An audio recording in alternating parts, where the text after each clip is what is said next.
I've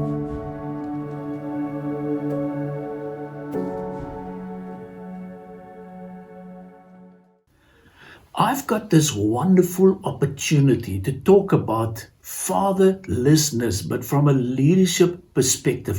Why do we have this crisis today? And I've been the biggest part of my life at business school, and I've asked the MBA students, just tell me who you are, why you exist, and where are you going in life? And then I realized, listening to them, there's something missing. And why is it so? Because leadership is not only about influence. I want to give a better definition. Leadership is, first of all, following Him, serving others, influence the world so that we can make a kingdom impact. But why this topic? Because as part of my research, I've asked students things like about, a managerial or a spiritual cataract, about the blind spots of leaders. And it's often what we don't see certain things anymore. What is the leadership landscape like around you?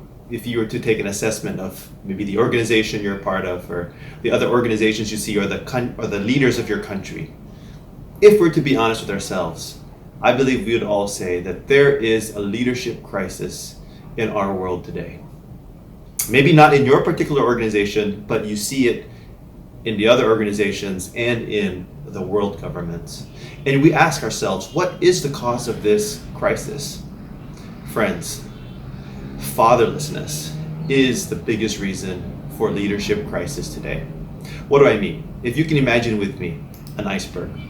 You have a big chunk of ice. It's floating in the ocean. That only represents 10% of the iceberg. 90% of that iceberg is underwater. You don't see it. When you see crisis in leadership, you see the inappropriate behavior that a leader exhibits. That's only 10% of the issue. 90% of the issue is caused by the insecurities and from father or mother wounds in their lives. And what do I see? Your role as the father or in a fatherless society, what we need to do is you play such a role in terms of identity. Now, I call it the CPD, not the ECG, CPD. Your role in terms of helping your sons and daughters in terms of their calling, their purpose, and their design. To me, that's very important. It's all about identity. It's about your role in terms of authority. It's about your role in terms of affirming potential. You see, a child from the ages of 0 to 5, these are the mother impact years. This is when a child is supposed to experience intimacy from their mother, supposed to be raised in an environment of care and nurture. And then the child transitions to the father impact years, which are ages 6 to 11. And a father is supposed to establish moral authority. A father is supposed to confer identity. A father is supposed to provide emotional security and affirm potential. When these mother impact and father impact years are lacking in the development of a person, the consequences are reaped much later on. And in leadership, where there's so much pressure and stress, that's where things begin to fall apart.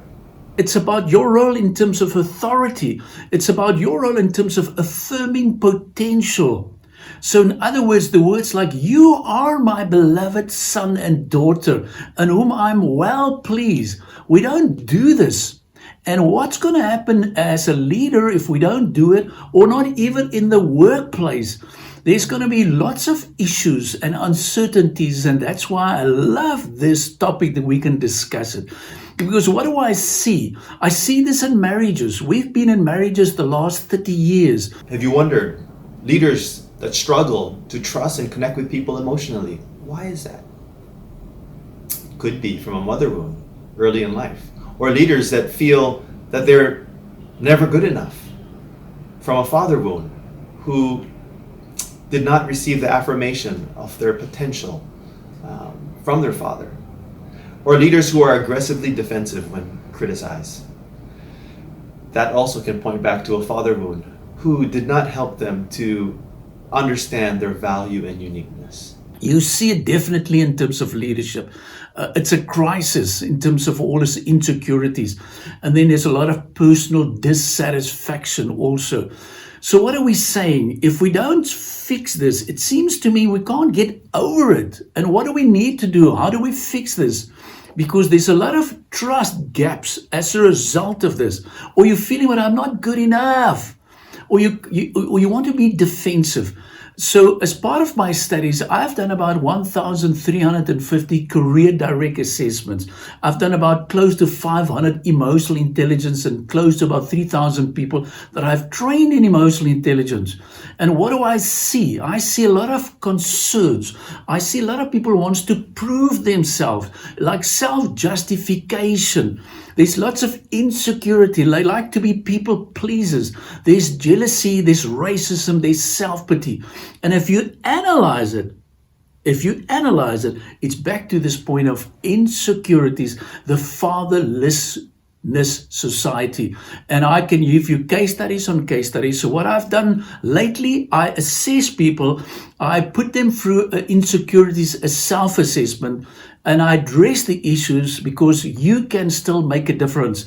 And my famous feedback always for those clients and delegates, life is not over. Live well, lead well, and finish well, and end with your calling in life, because let the rest of your life still be the best part of your life. And I want to encourage you that as we are on this journey of learning what it means to be a better father, learning what it means to be able to empower and help other men and women be better fathers and better mothers, there is much hope out there. There is much to look forward to. We don't have to continue in this leadership crisis. We can raise another generation that has loving fathers, loving mothers, centered on Christ. God bless you all.